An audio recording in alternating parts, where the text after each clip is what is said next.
আসসালামু আলাইকুম, আশা করি সকলেই ভালো আছেন। So advance English therapy YouTube চ্যানেলে আপনাকে সুস্বাগতম। সো আজকে আমরা কথা বলবো কিছু বাক্য গঠন করি, দেখি আমরা পারি কিনা, এবং আপনারাও আমার সাথে থাকবেন এবং আপনারাও আশা করি শিখতে পারবেন। সো আজকে আমরা বিভিন্ন ধরনের বাক্য তৈরি করব। যেমন যদি আমি এখন বলি যে আমি যাব, তাহলে এটার ইংলিশ হবে আই শ্যাল গো অথবা I will go. I shall go এবং আই উইল গোর মধ্যে অনেক পার্থক্য আছে।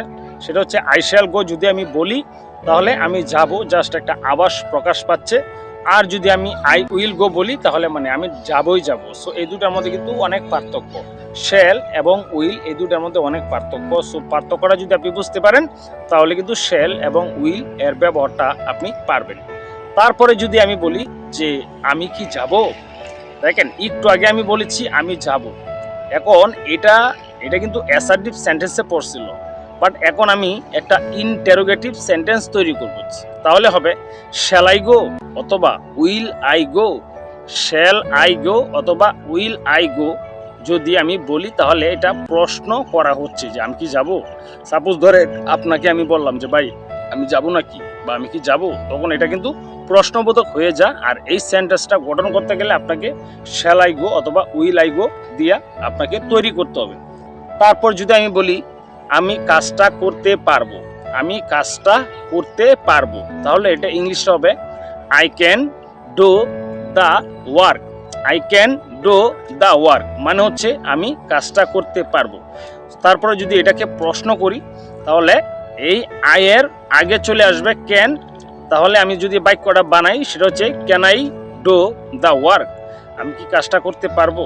দেখছেন, মানে সাবজেক্টের আগে যদি অক্সিলিয়ারি ভার্ব ক্যান নিয়ে আসি তাহলে কিন্তু এটা প্রশ্নবোধক হয়ে যায়।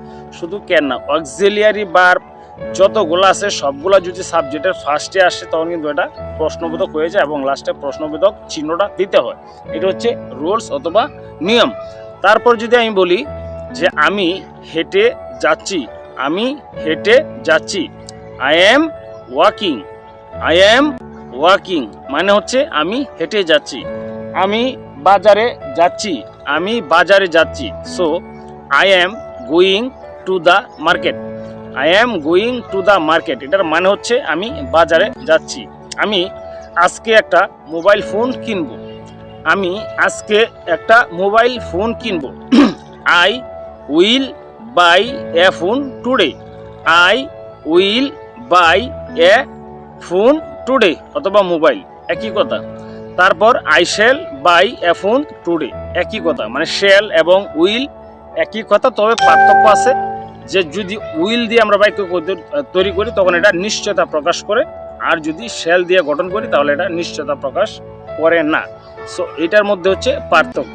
তারপরে এইভাবে আপনি অনেক অনেক হাজার হাজার প্রতিদিন বাক্য তৈরি করেন। আপনি যে কয়েকটা ওয়ার্ড শিখেন, এই ওয়ার্ডগুলো দিয়ে আপনি বাক্য তৈরি করেন। বাক্য তৈরি করে আপনি মূলত বাক্য গঠন করার পর আপনি প্র্যাকটিস করেন, সেটা হোক নিজের সাথে, সেটা হোক আয়নার সাথে, সেটা হোক কোনো আত্মীয় স্বজন বা বন্ধু বান্ধবের সাথে। তারপর আমি এখন যদি বলি অ্যাবল টু, এই অ্যাবল টু হচ্ছে সক্ষম হওয়া। হ্যাঁ, অ্যাবল টু হচ্ছে সক্ষম হওয়া এবং অ্যাবল টু এর পরে সবসময় মেইন ভার্ব বসে। যেমন আমি যদি বলি I am able to do the work. I am able to do the work মানে কাজটা করতে আমি সক্ষম, মানে আমি কাজটা করতে পারি অথবা আমি কাজটা করতে পারবো। সো এই যে অ্যাবল টু, এটা হচ্ছে অ্যাবল টু এর ব্যবহার, যে সক্ষম হওয়া। তো অ্যাবল টু দিয়ে আপনি এরকম এখন হাজার হাজার বাক্য তৈরি করতে পারেন। আমি যেতে পারি, I am able to go. I am able to go আমি যেতে পারি অথবা যেতে পারবো। দেখেন এই অ্যাবল টু দিয়ে এখন হাজার হাজার বাক্য তৈরি করা হবে।